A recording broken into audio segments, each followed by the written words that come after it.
आज हम बात करेंगे एक ऐसे टॉपिक पर जो ना सिर्फ इस्लाम में बल्कि पूरी दुनिया में मशहूर है। और ये विषय है खटाना। लेकिन ये जो आपने सुना है उससे कुछ ज्यादा है। ये एक ऐसी परंपरा है जो इस्लाम के साथ साथ विज्ञान और सफाई से भी जुड़ी हुई है। तो चलिए इस सफर को शुरू करते हैं, जहां हम धर्म और विज्ञान को मिलाकर इस रिश्ते को समझते हैं। इस्लाम की अहमियत। कुरानिक परिप्रेक्ष्य। इस्लाम में खतना एक अहम सुन्नत है जो हजरत इब्राहिम अलैहि अस्सलाम ने अल्लाह के हुक्म पर कहा था। कुरान में इसकी अहमियत का भी जिक्र किया गया है। अल्लाह ने अपने पैगंबरों को सफाई और पाकीज़ागी का हुक्म दिया, और ये एक तारीख अमल है जो हमारे मजहब में बहुत पुराना है। खताना पर हदीस। हदीस में भी खतना के बारे में कहा गया है, खुद को पाक रखो ताकि तुम्हारी इबादत सफाई के साथ हो। ये सुन्नत न सिर्फ शारीरिक सफाई का जरिया है बल्कि एक आध्यात्मिक सफाई का भी एक हिस्सा है। खताना में वैज्ञानिक अंतर्दृष्टि। अगर हम विज्ञान की तरफ देखें तो खतना एक तिब्बी तौर पर भी बहुत फायदेमंद है। अध्ययन के मुताबिक ये मूत्र संक्रमण और यौन संचारित रोगों के जोखिम को कम करता है।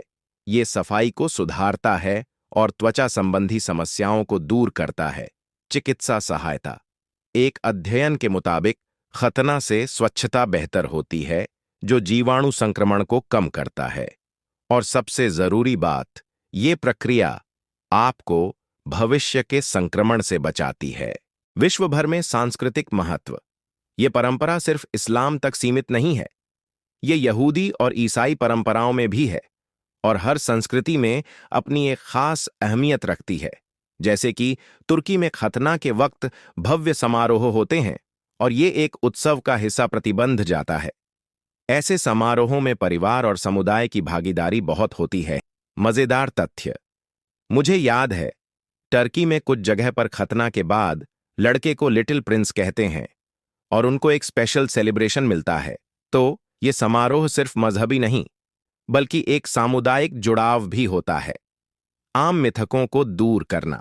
अक्सर लोग समझते हैं कि खतना सिर्फ एक धार्मिक अनुष्ठान है, लेकिन जब हम इसके चिकित्सा और सांस्कृतिक परिप्रेक्ष्य को समझते हैं तो हम देखते हैं कि ये एक समग्र प्रक्रिया है। कुछ लोग ये भी समझते हैं कि ये अनावश्यक है, लेकिन अगर हम वैज्ञानिक रूप से देखें तो ये एक निवारक स्वास्थ्य उपाय है। गलत फहमियों को सुधारना।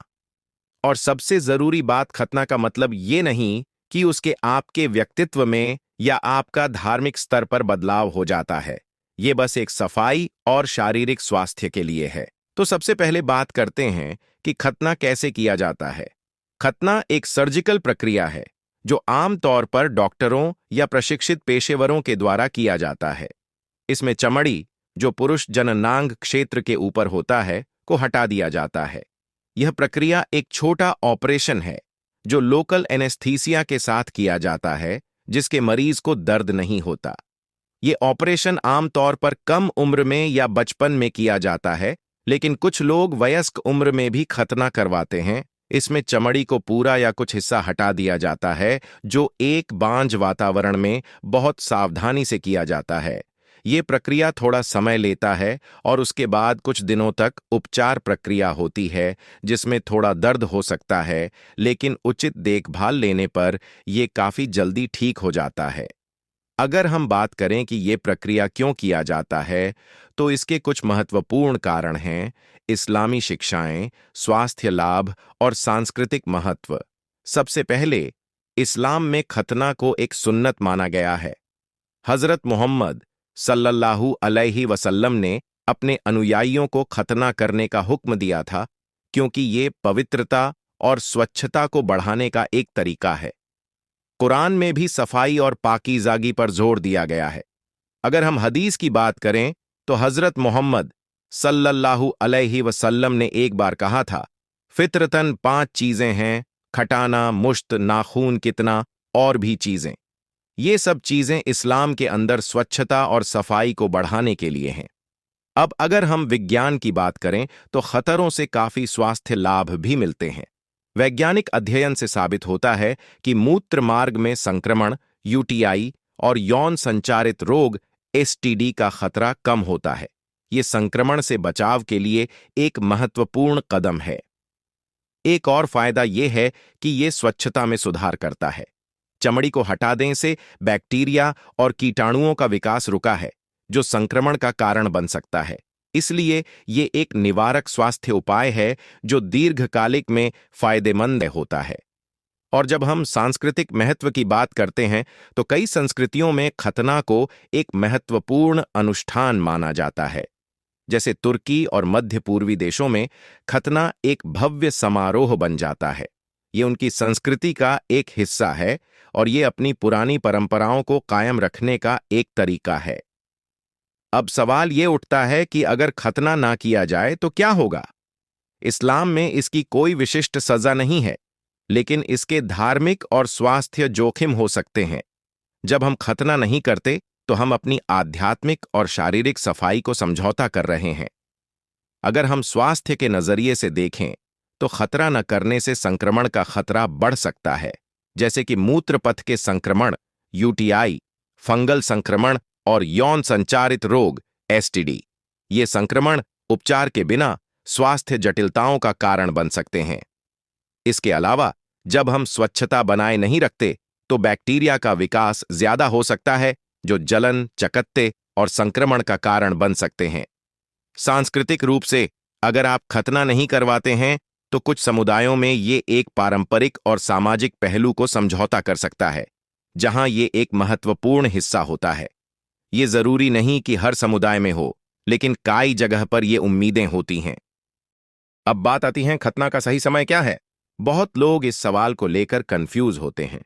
इस्लामी शिक्षाओं के मुताबिक आदर्श रूप से खतना बचपन में ही करना चाहिए, क्योंकि उसका समय हीलिंग ज्यादा तेज होती है। लेकिन कई परिवार इसे 7 दिन के अंदर कर देते हैं, तो कुछ लोग इसे 7 साल के आसपास करते हैं, और फिर कुछ साहसी माता पिता 20-25 साल तक इंतजार करते हैं। बस उनका एक ही कारण होता है, बेटा अब तू समझदार हो गया है, अब दर्द को संभाल सकता है। अब वैज्ञानिक रूप से देखें तो कम उम्र में खतना करना बेहतर होता है, क्योंकि बच्चा तेजी से ठीक होता है और स्वच्छता की आदतें भी बहुत आसानी से विकसित हो जाती हैं। लेकिन ये कभी भी अनिवार्य नहीं है कि एक विशिष्ट उम्र में ही करना है।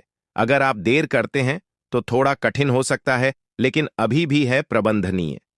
गांव के विशेषज्ञ, सही या गलत? अब दूसरी बात, गांव के स्थानीय विशेषज्ञ जो बिना प्रशिक्षण के खतना करते हैं। दोस्तों, अगर हम सच बोलें तो ये एक जोखिम भरा काम है। गांव में हमेशा एक बंदा होता है जो अपने आप को सर्जन समझता है। उसके पास एक ब्लेड और नीम के पत्ते का इलाज होता है, और सबको लगता है कि ये तो खानदान के आधिकारिक डॉक्टर हैं। लेकिन ये सोचना गलत है कि बिना प्रशिक्षण के खतरा सुरक्षित है। आपके स्वास्थ्य और स्वच्छता के लिए प्रशिक्षित पेशेवरों का होना बहुत जरूरी है। अगर उचित कीटाणु रहित उपकरणों का उपयोग नहीं किया जाएगा तो संक्रमण का खतरा बढ़ जाता है। और सबसे बड़ी बात, उनका पसंदीदा डायलॉग क्या होता है? अरे कोई बात नहीं, नीम के पत्ते लग लो, ठीक हो जाएगा। मतलब अब तक नीम का टूथपेस्ट भी बंद नहीं हो रहा है, और ये नीम का जादू प्रमोट करते हैं। गांव का खतना करने वाला बंदा और प्रोफेशनल सर्जन के बीच का फर्क क्या है? पेशेवर स्टरलाइज्ड दस्ताने पहनेंगे, एनेस्थीसिया का उपयोग करेगा और सर्जिकल उपकरणों का उचित स्वच्छता रखेगा। गांव का एक्सपर्ट नीम के पत्ते, एक ब्लेड जो पिछली बार किसी का हेयर कट करते वक्त उसे इस्तेमाल हुआ था, और एक असिस्टेंट जो कहता है मत रो बेटा, सबके साथ होता है। दोस्तों, ये जीवन का काम है और स्वास्थ्य एक गंभीर चीज है। अगर आप खतना करवाना चाहते हैं तो प्रशिक्षित पेशेवर के पास जाएं। इस्लाम भी हमें ये सिखाता है कि हम अपनी जिंदगी की जिम्मेदारी समझेंगे और खुद को सुरक्षित रखेंगे। मुख्य बिंदुओं का सारांश। तो आज हमने जाना कि खतरा सिर्फ एक मजहबी अमल नहीं है, बल्कि ये विज्ञान और सफाई से जुड़ा एक समग्र प्रक्रिया है। ये न सिर्फ आपको शारीरिक स्वास्थ्य देता है, बल्कि अपने विश्वास और संस्कृति को समझने का एक तरीका भी है। खटाना एक ऐसी रस्म है जो पुरानी है, लेकिन उसके फायदे आज भी वैध हैं। अगर आपको यह वीडियो पसंद आया हो तो कृपया अपने दोस्तों के साथ शेयर करें और टिप्पणियों में अपने विचार हमें बताएं। शुक्रिया।